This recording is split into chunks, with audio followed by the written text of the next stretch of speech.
White and Rose Red. A poor widow once lived in a little cottage. In front of the cottage was a garden, in which were growing 2 rose trees. One of these bore white roses, and the other red. She had 2 children who resembled the rose trees.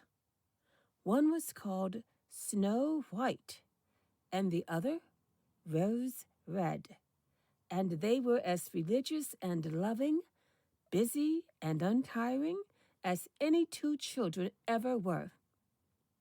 Snow White was more gentle and quieter than her sister, who liked better skipping about the fields, seeking flowers, and catching summer birds, while Snow White stayed at home with her mother, either helping her in her work or, when that was done, reading aloud. The 2 children had the greatest affection the one for the other. They were always seen hand in hand, and should Snow White say to her sister, "We will never separate," the other would reply, "Not while we live," the mother adding, "That which one has, let her always share with the other." They constantly ran together in the woods, collecting ripe berries, but not a single animal would have injured them. Quite the reverse. They all felt the greatest esteem for the young creatures. The hare came to eat parsley from their hands. The deer grazed by their side. The stag bounded past them unheeding. The birds, likewise, did not stir from the bough, but sang in entire security. No mischance befell them. If benighted in the wood, they lay down on the moss to repose and sleep till the morning, and their mother was satisfied as to their safety and felt no fear about them. Once, when they had spent the night in the wood, and the bright sunrise awoke them, they saw a beautiful child in a snow-white robe shining like diamonds, sitting close to the spot where they had reposed, where they had slept. She rose when they opened their eyes and looked kindly at them, but said no word, and passed from their sight into the wood. When the children looked around, they saw they had been sleeping on the edge of a precipice and would surely have fallen over if they had gone forward 2 steps further in the darkness. Their mother said the beautiful child must have been an angel who keeps watch over good children. Snow White and Rose Red kept their mother's cottage so clean that it gave pleasure only to look in. In summertime, Rose Red attended to the house, and every morning, before her mother awoke, placed by her bed a bouquet which had in it a rose from each of the rose trees. In wintertime, Snow White set light to the fire and put on the kettle, after polishing it until it was like gold for brightness. In the evening, when snow was falling, her mother would bid her lock the door, and then, sitting by the hearth, the good widow would read aloud to them from a big book while the little girls were spinning. Close by them lay a lamb, and a white pigeon, with his head tucked under its wing, was on a perch behind. One evening, as they were all sitting cozily together like this, there was a knock at the door, as if someone wished to come in. "Make haste, Rose Red," said her mother. "Open the door. It is surely some traveler seeking shelter." Rose Red accordingly pulled back the bolt, expecting to see some poor man. But it was nothing of the kind. It was a bear that thrust his big black head in at the open door.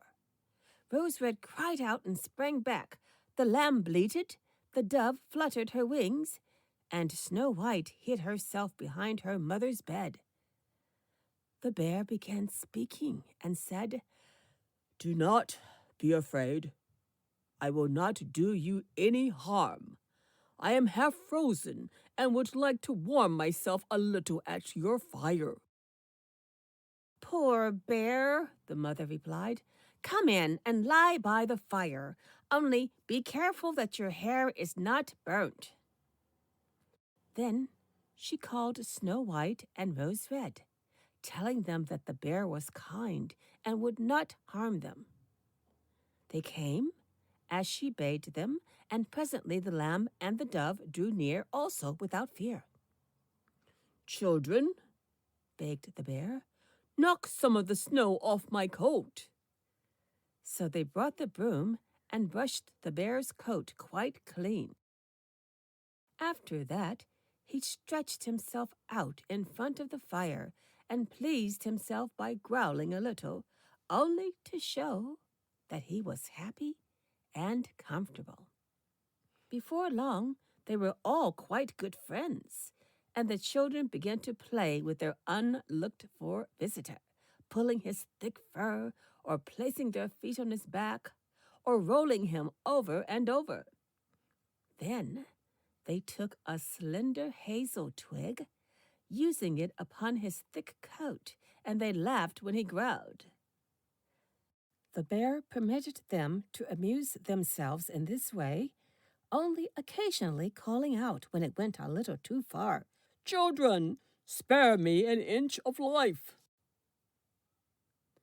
When it was night, and all were making ready to go to bed, the widow told the bear, "You may stay here and lie by the hearth if you like, so that you will be sheltered from the cold and from the bad weather." The offer was accepted, but when morning came, as the day broke in the east, the two children let him out, and over the snow he went back into the wood.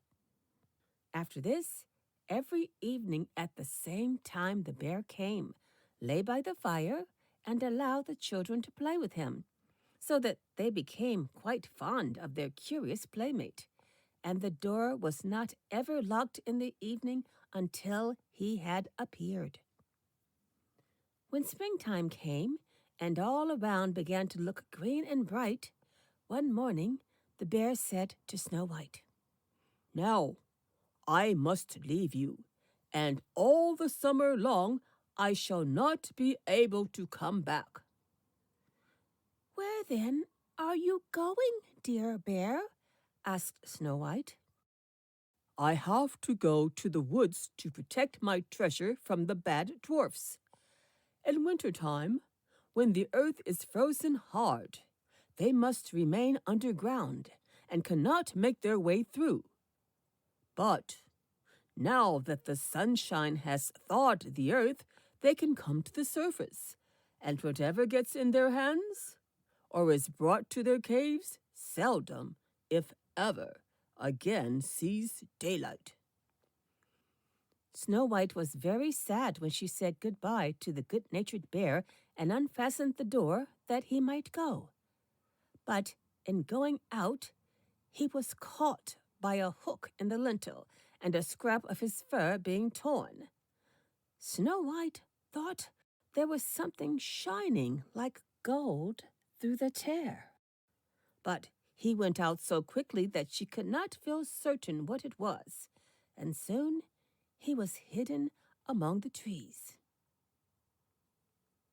One day, the mother sent her children into the wood to pick up sticks. They found a big tree lying on the ground. It had been felled, and towards the roots they noticed something skipping and springing, which they could not make out, as it was sometimes hidden in the grasses. As they came nearer, they could see it was a dwarf, with a shriveled-up face and a snow-white beard a yard or a meter long. The beard was fixed in a gash in the tree trunk, and the tiny fellow was hopping to and fro like a dog at the end of a string, but he could not manage to free himself. He stared at the children with his red, fiery eyes and called out, "Why are you standing